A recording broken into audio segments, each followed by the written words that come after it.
দলীয় স্বার্থ বাস্তবায়ন করা অন্তর্বর্তী সরকারের কাজ নয়, তারেক রহমান। ফ্যাসিবাদী শক্তির গুপ্ত বাহিনীকে রুখতে মাঠে থাকবে বিএনপি। গাজীপুরের টঙ্গীতে তুলার গুদামে আগুন, ফায়ার সার্ভিসের 8টি ইউনিটে 1.5 ঘণ্টার চেষ্টায় নিয়ন্ত্রণে, ব্যাপক ক্ষয়ক্ষতির আশঙ্কা। মাদারীপুরে মনোনয়ন স্থগিত, বিএনপির প্রার্থী কামাল মোল্লার পক্ষে বিপক্ষে চলছে পাল্টাপাল্টি কর্মসূচি, শিবচরে থমথমে পরিস্থিতি।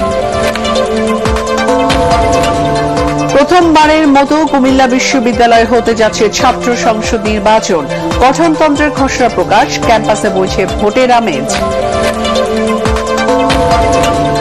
এবং পাবনায় আধুনিক টার্মিনাল কমপ্লেক্স সহ নগর বাড়ি বন্দর উদ্বোধন, বাণিজ্য সম্প্রসারণ ও অর্থনৈতিক প্রবৃদ্ধিতে গুরুত্বপূর্ণ ভূমিকা রাখবে বন্দর, বলছে সংশ্লিষ্টরা।